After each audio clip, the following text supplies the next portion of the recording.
नमस्कार विद्यार्थी मित्रांनो, आम्ही फार्मसिस्ट यूट्यूब वाहिनीच्या सर्व प्रेक्षकांना तसेच सबस्क्रायबर्सना दीपावलीच्या खूप साऱ्या शुभेच्छा. आजच्या या व्हिडिओमध्ये आपण फार्मसी ॲडमिशन प्रोसेसमध्ये कॅपराऊंड 3 अर्थात तिसऱ्या प्रवेश फेरीला जो स्टे लागलेला आहे, ज्याला आपण स्थगिती मिळालेली आहे म्हणतो, त्या संदर्भात काही महत्त्वाच्या गोष्टी बघणार आहोत. त्याशिवाय ज्या विद्यार्थ्यांनी प्रवेश कन्फर्म केलेला आहे आणि यापूर्वी ॲडमिशन प्रोसेसमध्ये त्यांनी जर कुठल्याही डॉक्युमेंटची पावती अर्थात रिसिप्ट अपलोड केला असेल तर त्या विद्यार्थ्यांसाठी काही महत्त्वाच्या सूचना आहेत. या सगळ्या गोष्टींसंदर्भात सविस्तर चर्चा करणार आहोत. तर माहिती घ्यायला सुरुवात करूया.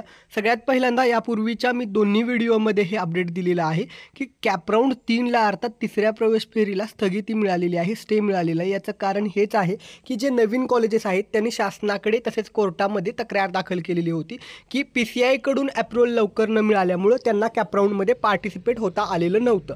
त्यामुळे त्यांना ॲटलिस्ट किमान तिसऱ्या कॅपराऊंडमध्ये पार्टिसिपेट होता यावं यासाठी त्यांनी जी तक्रार केलेली त्या तक्रारीचा रेफरन्स घेऊन सध्या बी फार्म अर्थात बॅचलर ऑफ फार्मसी डिग्री आणि डी फार्म अर्थात डिप्लोमा इन फार्मसी, त्याशिवाय एम फार्म अशा सर्व प्रवेश प्रक्रियांचे तिसरा कॅपराऊंड अर्थात थर्ड कॅपराऊंड तिसरी प्रवेश फेरी जी आहे तिला स्थगिती मिळालेली आहे. अर्थात जरी तिसऱ्या प्रवेश फेरीला स्थगिती मिळाली असली तरी दुसऱ्या कॅपराऊंडपर्यंत काही कॉलेजेसमध्ये बऱ्यापैकी प्रवेश झाले असतील तर असे कॉलेज त्यांच्या ॲकॅडमिक ॲक्टिव्हिटी सुरू करू शकतात.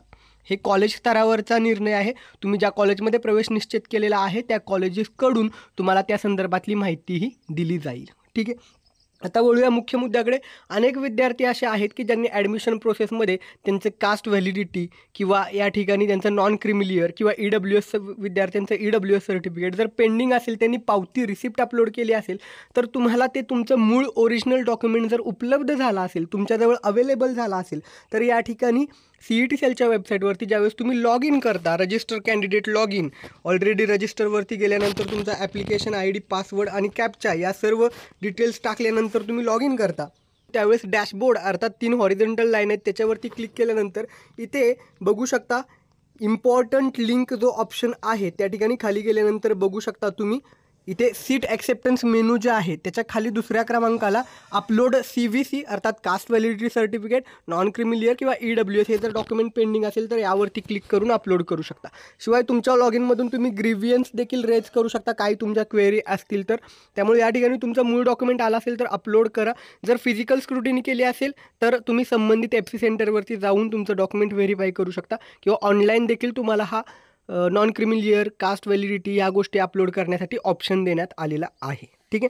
त्यानंतर अतिशय महत्त्वाचा मुद्दा, यापूर्वी त्यांनी सांगितलेलं होतं की तिसऱ्या कॅपराऊंडच्या रिपोर्टिंगच्या शेवटच्या दिवसापर्यंत म्हणजेच 5 ते 6 तारखेच्या दरम्यान तुम्हाला हे ओरिजिनल डॉक्युमेंट द्यायचे होते. पण आता तिसरा कॅपराऊंड स्थगित झालेला असल्यामुळं नेमकं किती तारखेपर्यंत द्यायचं आहे ते सांगितलेलं नाही आहे. पण तुमच्याजवळ ओरिजिनल डॉक्युमेंट आला असेल तर ते लवकरात लवकर अपलोड करून घ्या, व्हेरीफाय करून घ्या ते डॉक्युमेंट.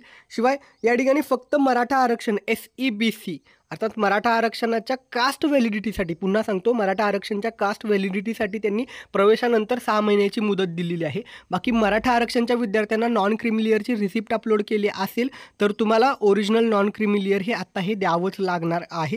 त्याची डेडलाईन आता चेंज होते का हे पाहावं लागेल, कारण या ठिकाणी 31 ऑक्टोबरपासून 3 नोव्हेंबरच्या दरम्यान दिवाळीनिमित्त सर्व शासकीय कामांना सुट्टी असते. त्यामुळे नेमकी डेट बदलते का कॅपराऊंड 3च्या रिपोर्टिंगची पूर्वीची जी डेडलाईन दिलेली होती तुम्हाला डॉक्युमेंट व्हेरीफाय करायची ती बदलते का, यासाठी आपल्याला फक्त वेट करावं लागेल. सध्या तुमच्याकडे ओरिजिनल डॉक्युमेंट आलं असेल तर ते अपलोड करून व्हेरीफाय करून घ्या. फक्त पुन्हा रिपीट करतो, मराठा आरक्षण SEBC समाजातील विद्यार्थ्यांना त्यांच्या कास्ट व्हॅलिडिटीसाठी मुदत दिलेली आहे 6 महिन्यांची. बाकी इतर सर्व कास्ट कॅटेगरीचे विद्यार्थ्यांना तुमचे सर्व ओरिजिनल डॉक्युमेंट जमा करायला जर तुम्ही रिसिप्ट अपलोड केली असेल तर त्यासाठी मात्र तुम्हाला डेडलाईन ही राहणारच आहे. आणि मराठा आरक्षणच्या फक्त कास्ट व्हॅलिडिटीसाठी तुम्हाला 6 महिन्याची मुदत आहे. नॉन क्रिमिलियर हे तुम्हाला दिलेल्या मुदतीतच द्यावं लागणार आहे. आता ही मुदत बदलते का, म्हणजे तिसऱ्या कॅपराऊंडचे जर बदल झालेला आहे, स्टे आलेला आहे, त्यामुळं ती तारीख बदलते का याबाबत CET सेलकडून कुठलंही अपडेट आलेलं नाही. सलग शासकीय सुट्ट्या आहेत, कोर्टामध्ये हा विषय पेंडिंग आहे. त्यामुळे कॉलेज कधी सुरू होईल आणि या सगळ्या बाबतीत आपल्याला फक्त वेट करावं लागेल. तुम्ही कुठलंही टेन्शन घेऊ नका. जे काही महत्त्वाचं अपडेट आहे ते प्रत्येक अपडेट तुमच्यापर्यंत वेळोवेळी पोहोचवलं जाईल. ही माहिती आवडली असेल व्हिडिओला लाईक करायला आणि सर्व फार्मसीला ॲडमिशन घेणाऱ्या विद्यार्थ्यांसह शेअर करायला विसरू नका. धन्यवाद. थँक्यू.